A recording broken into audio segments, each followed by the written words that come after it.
Mesdames, Mesdemoiselles et Messieurs, vous êtes sur Adventist Media Ministries. Nous sommes contents de vous avoir avec nous.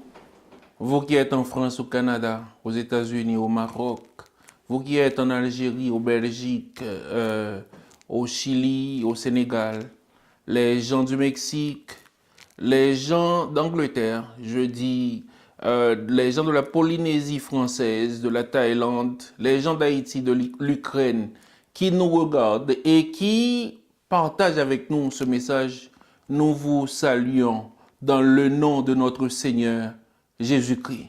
Je suis content que vous soyez avec nous. Je vous dis merci. L'équipe technique aussi vous remercie d'avoir été avec nous parce que ce sont eux qui nous donnent les informations de vous. Ce sont eux qui nous disent qui est derrière l'écran à nous regarder. Nous vous remercions. Nous allons voir un sujet qui a une importance extraordinaire, mais qui est un petit peu lourd aussi parce que la prédestination pose beaucoup de problèmes théologiques. La prédestination donne beaucoup de problèmes aux membres, et non seulement aux membres, mais aux dirigeants d'églises locaux, d'églises locales, aux dirigeants d'églises en tête aussi. La prédestination a donné beaucoup de troubles. Avant même d'entrer dans le sujet, nous allons chercher la présence de Dieu, la présence du Saint-Esprit, pour que nous ayons cette possibilité intellectuelle d'entrer en communication avec le Saint-Esprit pour qu'il nous aide à comprendre ce message, ce sujet, ce message. Éternel notre Père, notre Dieu, nous voulons te remercier de nous avoir donné cette possibilité de te connaître, de savoir que tu es Dieu. Tu as envoyé ton Fils Jésus-Christ à mourir sur la croix pour nous. Il nous a donné la vie. Nous avons cette dépendance à lui. C'est pourquoi nous voulons te demander, s'il te plaît, de nous aider à avoir une relation avec toi, de nous ouvrir l'intelligence et de te comprendre parce que Seigneur Jésus-Christ, puisque tu as envoyé Jésus-Christ qui était mort sur la croix pour nous, donc tu nous as choisis, nous voulons te suivre, mais nous voulons aussi rentrer dans les mystères de la connaissance que tu donnes. S'il te plaît, aide-nous à rester attachés à toi. Au nom du Père, du Fils et du Saint-Esprit. Amen. Un garçon est né en ville. Il a grandi dans la rue. Il a appris à faire des choses mauvaises. Les parents ont un problème avec lui. À l'école, il est en difficulté. Il semble qu'il ne peut rien faire de bon. Il cherche querelle et il vole. Enfin, il est envoyé dans un centre de rééducation. En dépit de toutes sortes de punitions, infligées, il ne manifeste aucun désir d'être meilleur. Des années plus tard, il devient le chef des voleurs et des criminels. Que pensez-vous de la vie de ce garçon qui n'a pas connu que des défaites? Les uns disent qu'il est victime des circonstances, mais d'autres diront qu'il est prédestiné par Dieu pour être méchant. Des scientifiques pourraient dire que ça dépend du contexte social dans lequel il a grandi. Ils peuvent dire quelque chose d'autre aussi. C'est peut-être les affectations de ses parents, les influences de ses parents, l'influence du milieu dans lequel ce garçon se trouve. Mais nous allons essayer de voir quelques versets de la Bible, pour voir est-ce que nous pouvons trouver une réponse à une telle situation. La première question que nous posons, c'est Dieu est-il responsable du péché? Romains chapitre 5, le verset 19 nous dit: car comme par la désobéissance d'un seul homme, beaucoup ont été rendus pécheurs, de même par l'obéissance d'un seul, beaucoup seront rendus justes. Je ne sais pas si vous voyez l'apparition d'un mot, un seul, la désobéissance, ou bien qui a son contraire, l'obéissance. Dieu a placé Adam et Ève dans le jardin d'Éden pour lui obéir. Si l'homme obéissait à Dieu, toute la race humaine continuerait à obéir. Mais comme par un seul le péché est entré, nous nous faisons tous pécheurs, nous sommes rendus tous pécheurs. Maintenant, c'est à vous de décider d'obéir à Dieu. Je vais vous dire, je vais arriver loin avec vous. Vous êtes mariés? Vous avez votre mari ou bien vous avez votre femme? Si vous, comme mari, vous décidez à obéir à Dieu et votre femme ne décide pas de le faire, même quand elle vous suit comme une suiveuse, ça ne va rien faire si elle n'a pas pris sa propre décision spirituelle de suivre Dieu. Si elle n'a pas pris sa propre décision spirituelle d'obéir à Dieu. Parce que la décision d'obéir à Dieu est personnelle. Mais je vais aller plus loin avec mon cas. Si vous avez des enfants, les enfants, Dieu dit instruis l'enfant selon la voie qu'il doit suivre, afin, quand il deviendra grand, qu'il ne s'en détournera pas. Vous devez, comme parents, prendre des décisions pour vos enfants, de les inculquer la parole de l'Éternel, parce que vous ne pourrez pas obéir pour eux. Ce sont eux qui doivent accepter d'obéir à Dieu quand ils deviendront grands. Donc, si le péché est entré dans le monde par un seul homme, par la désobéissance, Jésus-Christ, par l'obéissance, il nous rend tous justes. Maintenant, vous et moi pouvons vivre la justice de Dieu parce que Jésus-Christ est venu et il a obéi son Père pour nous montrer, oui, que nous pouvions obéir quand il était question d'obéissance. Et que nous pouvons jusqu'à maintenant obéir si nous prenons la décision de suivre Dieu. Le fait que beaucoup ont été rendus pécheurs est référé à tous ceux qui sont nés dans le monde, quelle que soit votre origine, quelle que soit votre race, quel que soit votre peuple, quel que soit votre statut économique, quel que soit votre statut social, quel que soit votre statut intellectuel, nous sommes tous nés dans le péché.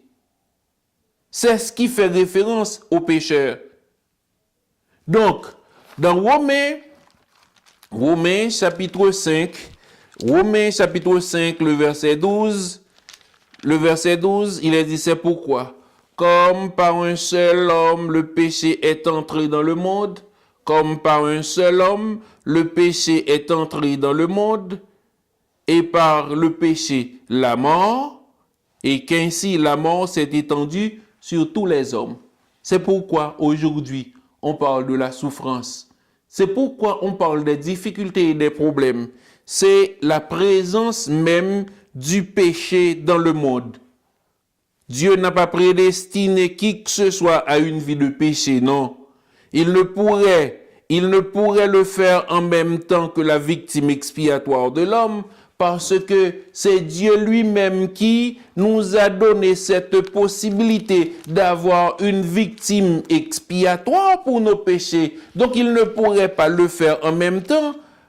Savez-vous, dans 1 Jean chapitre 2, le verset 1, verset 2, « Mes petits enfants, je vous ai écrit ces choses afin que vous ne péchiez point. Jésus qui nous a envoyé ces paroles afin que nous ne péchions point. Mais au cas où nous aurions péché, il dit, si quelqu'un a péché, nous avons un avocat auprès du Père, Jésus-Christ, le juste. Il est lui-même une victime expiatoire pour nos péchés, non seulement pour les nôtres, mais aussi pour ceux du monde entier. Mon Jésus-Christ, il est venu pour toutes les races. Il est venu pour toutes les couches sociales. Il est venu pour tous les pays, qu'ils soient pays développés, qu'ils soient pays en voie de développement ou bien pays sous-développés. C'est nous qui devons prendre la décision de suivre Jésus-Christ. Jésus-Christ ne cherche pas des suiveurs. Il ne cherche pas, par exemple, quelqu'un qui ne sait pas quelle est la décision à prendre.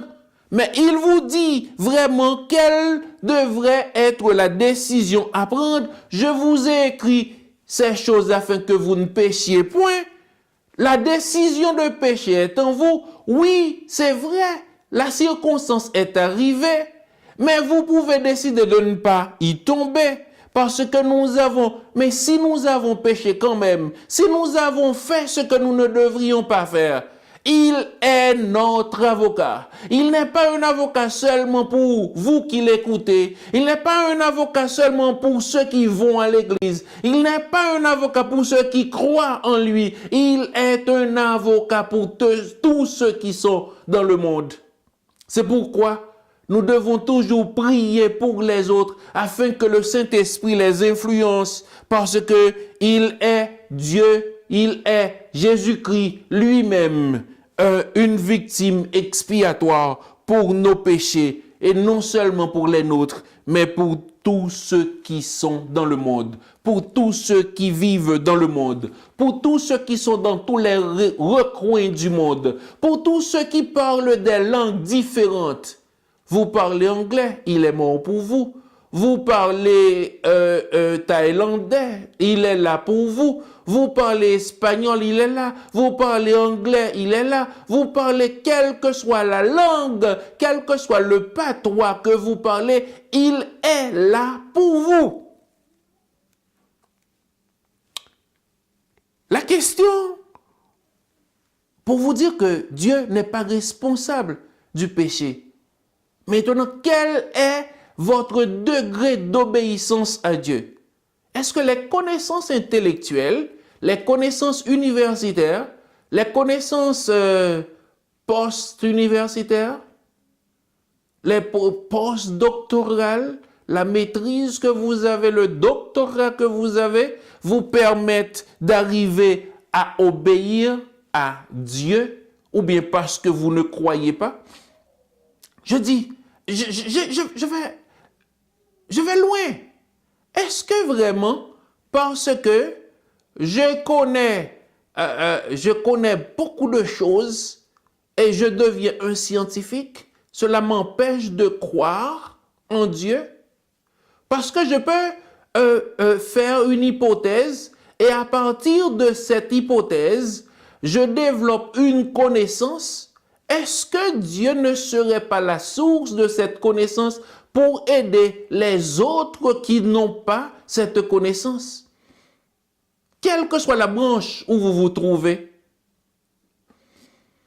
J'aurais même voulu comme aller un petit peu plus loin avec toutes les remises en question, parce que moi je ne l'appelle pas le doute, je l'appelle la remise en question de la philosophie elle-même.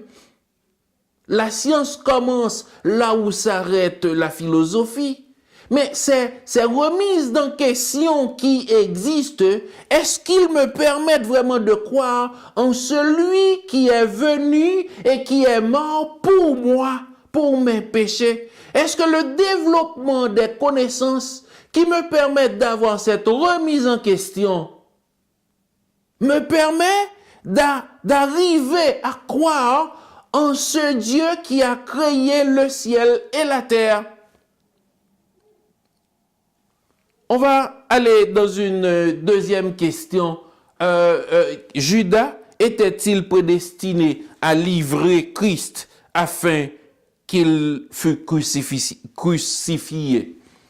Judas était-il prédestiné à livrer Christ afin qu'il fût crucifié? Nous lisons dans Matthieu chapitre 18, le verset 7 qui dit « Malheur au monde à cause des scandales.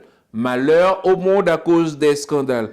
Car il est nécessaire qu'il arrive des scandales, mais malheur à l'homme par qui le scandale arrive. » Il n'est pas dit ici « Malheur à Judas par qui le scandale va arriver », mais il dit clairement « Malheur à l'homme ».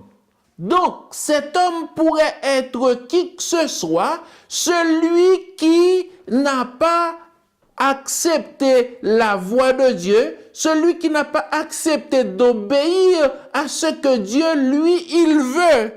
Donc, il savait qu'il devrait être livré, il savait qu'il y a quelque chose qui devait se passer, mais il dit, malheur à l'homme par qui le scandale arrive. Donc, le scandale va arriver. Est-ce qu'il a été désigné? Non, il n'a pas été désigné. Le Fils de l'homme s'en va selon ce qui est déterminé, mais malheur à l'homme par qui ça va arriver. Luc chapitre 22, le verset 22. Luc chapitre 22, le verset 22. Nous lisons ce qui suit. Le Fils de l'homme s'en va selon ce qui est déterminé. Il y a quelque chose de déterminé, mais malheur à l'homme par qui il est livré. C'est-à-dire, Jésus-Christ, coûte que coûte, devait mourir. Parce que s'il n'était pas mort, aujourd'hui, vous et moi n'aurions jamais eu l'espérance de la vie éternelle. Parce que c'est en son sang qu'il a versé que nous avons cette possibilité d'avoir l'effacement de nos péchés. C'est comme une dette. Nous avons cette dette, mais il y a quelqu'un qui devait l'effacer pour nous, parce que notre dette a été spirituelle, mais en la mort de Jésus-Christ, cette dette a été effacée en son sang. Mais malheur à l'homme par qui il est livré. Christ appela Judas, non pas pour le trahir, il l'appela pour le suivre. Il ne devait pas être nécessairement celui qui devait le trahir. Si Dieu vous appelle, c'est pas seulement pour le suivre, mais c'est pour avoir la vie éternelle. Si vous tombez en chemin, il peut vous aider à vous relever parce qu'il y a beaucoup de choses, il y a beaucoup de tentations qui peuvent vous faire tomber. N'ayez pas peur si vous êtes tombé sur le chemin, mais allez à Jésus-Christ. Si je vous ai écrit ces choses afin que vous ne péchiez point. Mais si vous arrivez à pécher, nous avons un avocat. Et cet avocat est là. Il est là auprès du Père pour nous aider à avoir la vie éternelle. La prédestination est-elle mentionnée dans la Bible? Romains chapitre 8, le verset 28 et 29. Nous savons du reste que toute chose concourt au bien de ceux qui aiment Dieu, de ceux qui sont appelés selon son dessein. Dieu n'appelle pas les hommes, ou bien les hommes ne peuvent pas suivre Dieu comme ils veulent, mais ils doivent aller selon le dessein de l'Éternel. Car ceux qu'il a connus d'avance, il les a aussi prédestinés à être semblables à l'image de son Fils, afin que son Fils fût le premier-né entre plusieurs frères. Romains chapitre 8, le verset 28, le verset 29. Donc, ceux qu'il a connus d'avance. Savez-vous quelque chose? Avant même que nous avons été formés dans le sein de notre mère, Dieu nous connaissait. Il savait de quoi nous étions faits. Donc c'est pourquoi c'est lui. Il lui a aussi prédestiné à être semblable. Donc nous sommes prédestinés à être semblables à Jésus-Christ afin que nous non seulement semblables, mais qu'il soit notre frère, le premier-né dans notre vie. Donc on se demande si Dieu sait que je serai sauvé ou perdu, pourquoi essayer d'être chrétien? La réponse est simplement ceci, alors que Dieu sait parce qu'il est omniscient. Dieu connaît tout. Il est l'alpha et l'oméga. Nous ne connaissons pas notre avenir. Ainsi, chacun de nous doit exercer son libre arbitre et choisir soit de rejeter la grâce de Dieu ou bien l'accepter. C'est vous qui devez accepter la grâce de Dieu. Ce n'est pas quelqu'un pour vous. Quelqu'un ne peut pas prendre cette décision. C'est vous qui devez accepter.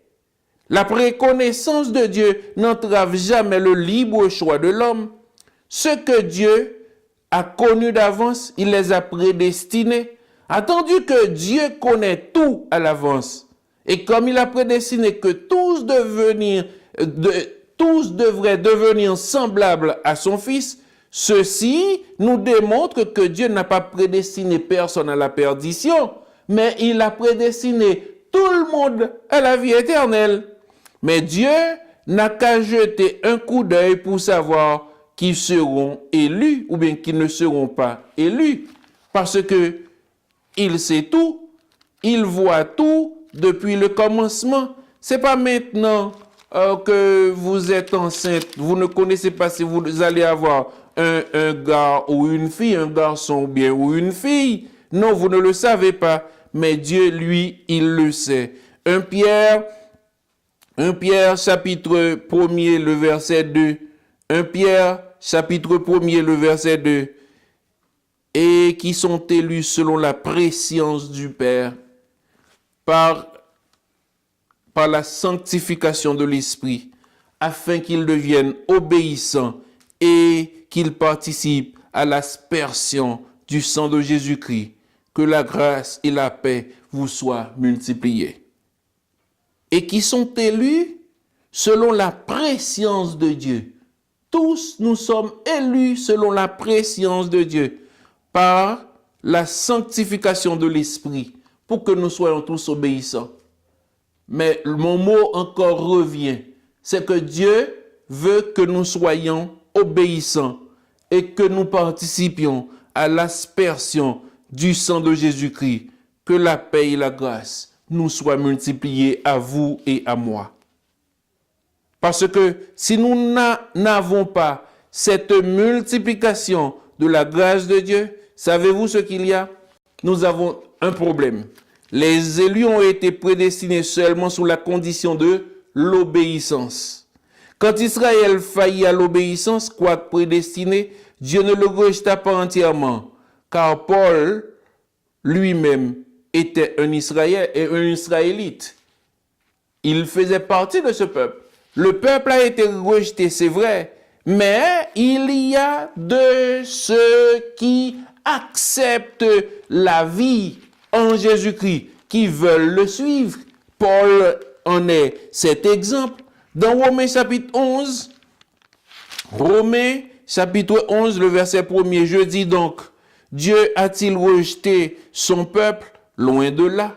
Car moi aussi je suis israélite, dit Paul, de la postérité d'Abraham, de la tribu de Benjamin. Au verset 7, il dit, quoi donc? Ce qu'Israël cherche, il ne l'a pas obtenu. Il ne l'a pas obtenu. Mais l'élection l'a obtenu, tandis que les autres ont été endurcis. Si les autres sont endurcis, si les autres n'arrivent pas vraiment à recevoir cette grâce que Dieu veut leur accorder, mais je vous dis quelque chose, Dieu veut vous accorder cette grâce. Il vous a choisi. Vous ne devez que lui obéir. Si vous acceptez d'obéir à Dieu, vous avez la vie. Même quand vous tombez, même quand ça ne marche pas, mais vous avez la vie. Combien Dieu veut-il sauver? Dans 1 Timothée chapitre 2, le verset 1, 3 et 4, il est dit, « J'exhorte donc avant toute chose à faire des prières, des supplications, des requêtes, des actions de grâce pour tous les hommes. Cela est bon et agréable devant Dieu notre Père, qui veut que tous les hommes soient sauvés et parviennent à la connaissance de la vérité. Tous les hommes parviennent à la connaissance de la vérité. Toutes les personnes y arrivent, mais vous devez accepter la volonté de Jésus-Christ. Et si vous acceptez cette volonté de Jésus-Christ, vous pouvez arriver à comprendre que lui, il est et comment il veut que nous soyons vraiment. Dans 2 Pierre chapitre 3, le verset 9. 2 Pierre chapitre 3, le verset 9, nous lisons ce qui suit. Le Seigneur ne tarde pas dans l'accomplissement de sa promesse, comme quelques-uns le croient. Il ne tarde pas. Il ne vient jamais en retard. Mais il use de patience envers vous, ne voulant qu'aucun périsse, mais voulant que tous arrivent à la repentance. Savez-vous pourquoi Jésus ne revient pas encore? C'est pour vous, parce qu'il veut que vous soyez parmi ses enfants. Donc, il ne tarde pas. Par exemple, vous vous rappelez en l'an 2000 quand on parlait du Y2K? Pourquoi? Parce qu'il pensait qu'il y allait avoir une fin. Et les théologiens considèrent qu'à chaque 2000 ans, il se passe quelque chose. Mais non, Dieu veut user sa patience envers nous, ne voulant qu'aucun de nous périsse, mais que tous nous arrivons à la repentance. La repentance, c'est quoi? C'est reconnaître que Jésus-Christ, lui, il peut nous sauver. Reconnaître que Jésus-Christ, lui, il est avec nous. Il va être toujours avec nous, mais nous devons lui obéir. Quelle est la clé de la prédestination? Nous trouvons la réponse de la clé de la prédestination dans 1 Corinthiens, chapitre 15, le verset 22. Et comme tous meurent en Adam, de même, tous aussi revivront en Christ. La clé de la prédestination, donc, c'est accepter Christ. Parce que c'est lui, nous pouvons vivre en lui. Il peut nous donner la vie. Ce n'est pas une vie passagère. Ce n'est pas une vie qui va se terminer maintenant. Ce n'est pas à la mort que cette vie se termine. Mais non, même après la mort. Parce que même quand nous sommes dans la tombe, même quand nous sommes transformés encore en poussière, mais quand Jésus-Christ reviendra, nous le verrons tel qu'il est. C'est la famille qui est prédestinée plutôt que les individus. La famille d'Adam est prédestinée à mourir. La famille de Christ est prédestinée à vivre. 2 chemins sont tracés dans Romains chapitre 5, verset 18. L'offense d'Adam occasionna la mort, tandis que le don gratuit de la justice de Christ justifie et donne la vie. Ces 2 chemins, vous et moi devons choisir une des 2. Soit nous choisissons la mort d'Adam, ou bien nous choisissons la justice du Christ qui nous donne la vie. Et cette vie n'est pas seulement sur cette terre, mais c'est une vie que nous allons aussi développer. Nous allons continuer sur la nouvelle terre avec Jésus-Christ. Comment peut-on obtenir? Comment peut-on devenir membre de la famille de Dieu? Jean chapitre 1er verset 12, il nous dit, mais à tous ceux qui l'ont reçu, écoutez bien ça, à tous ceux qui l'ont reçu, à ceux qui croient en son nom. Donc, vous devez recevoir Jésus-Christ premièrement, vous devez croire en son nom, elle a donné le pouvoir de devenir enfant de Dieu. Voilà les 2 conditions sine qua non pour être membre de la famille de Dieu. Vous devez le recevoir chez vous. Vous m'écoutez maintenant, c'est pas recevoir Jésus-Christ. Vous devez, en plus de le recevoir, mais croire en son nom. croire que Jésus-Christ peut vous sauver, croire que Jésus-Christ peut faire des choses extraordinaires dans votre vie. Oui, si vous le recevez, si vous croyez en son nom, elle vous a donné le pouvoir de devenir son enfant. À quoi les chrétiens sont-ils prédestinés? Éphésiens chapitre 5, verset 5, verset 11. Nous, ayant prédestiné dans son amour à être ses enfants d'adoption par Jésus-Christ, selon le bon plaisir de sa volonté, en lui, nous sommes aussi devenus héritiers et ayant été prédestinés, suivant la résolution de celui qui opère toutes choses d'après le conseil de sa volonté. Nous ayant été prédestinés dans son amour à être des enfants d'adoption par Jésus-Christ. Jésus-Christ est venu. Il est venu seulement pour que nous soyons ses enfants adoptés. Oui, c'est vrai, Jésus-Christ avait donné cette possibilité à Israël d'être son peuple, mais ils ont rejeté Jésus.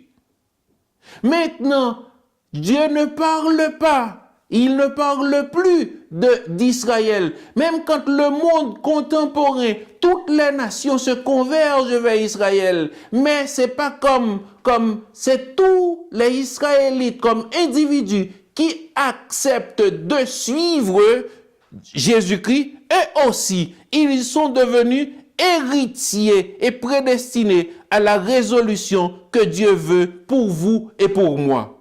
Donc, on ne parle pas d'une nation, d'une nation choisie, d'un peuple choisi, mais nous parlons maintenant de quelque chose qui est extraordinaire, que nous sommes des enfants d'adoption, et cette adoption a été faite et sera toujours faite par Jésus-Christ selon le bon plaisir de sa volonté.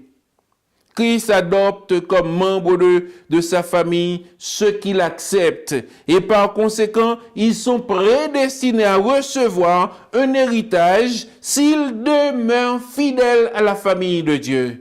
Nous devons rester attachés à cette famille de Dieu. La mort de Christ l'a rendu possible. C'est pourquoi maintenant, vous et moi pouvons arriver à comprendre ce que Dieu, lui, il veut pour nous. C'est pourquoi vous et moi, nous pouvons comprendre le travail du Saint-Esprit en nous. Savez-vous pourquoi? Parce que le seul avantage que nous avons, c'est que Dieu veut que nous soyons participants. Éphésiens chapitre 2. Éphésiens chapitre 2. Le verset 1, 2, 12, 13. Éphésiens chapitre 2, verset 1, 2. Vous qui étiez morts par vos offenses et par vos péchés, dans lequel vous marchiez autrefois selon le train de ce monde, selon le prince de la puissance de l'air, de l'esprit qui agit maintenant.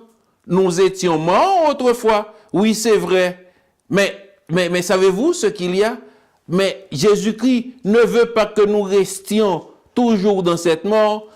Au verset 12, verset 13, il est dit, « Souvenez-vous que vous étiez en ce temps-là sans Christ. Quand nous sommes morts, nous étions sans Christ, privés du droit de cité en Israël, étrangers aux alliances de la promesse, sans espérance et sans Dieu dans le monde.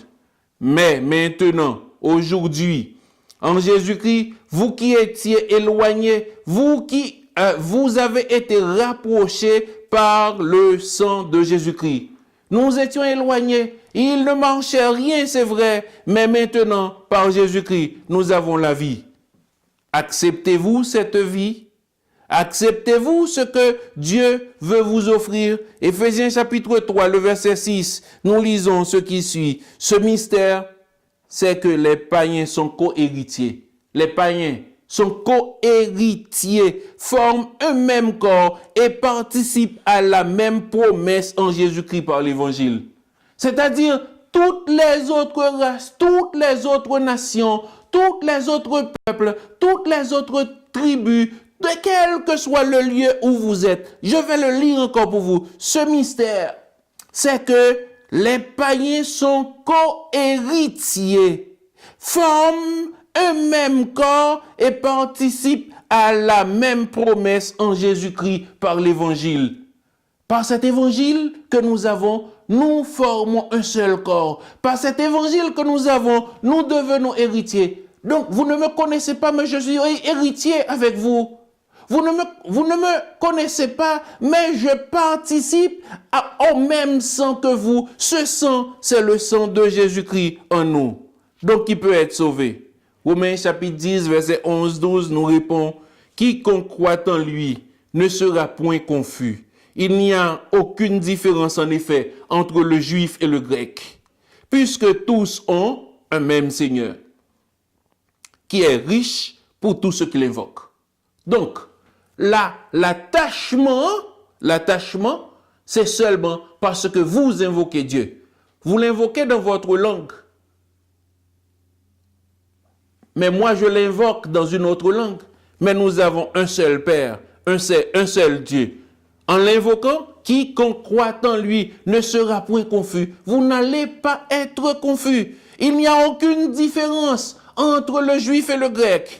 Il n'y a pas aucune différence entre les Belges et les Algériens. Il n'y a aucune différence entre les Chiliens et les Sénégalais. Il n'y a aucune différence. Parce que eux tous, ils invoquent l'Éternel. Puisque eux tous, ils invoquent l'Éternel, dans quelle que soit la langue, Dieu les comprend et il les entre dans cette famille spirituelle. 2 Pierre, chapitre 1er, verset 10, verset 11. 2 Pierre,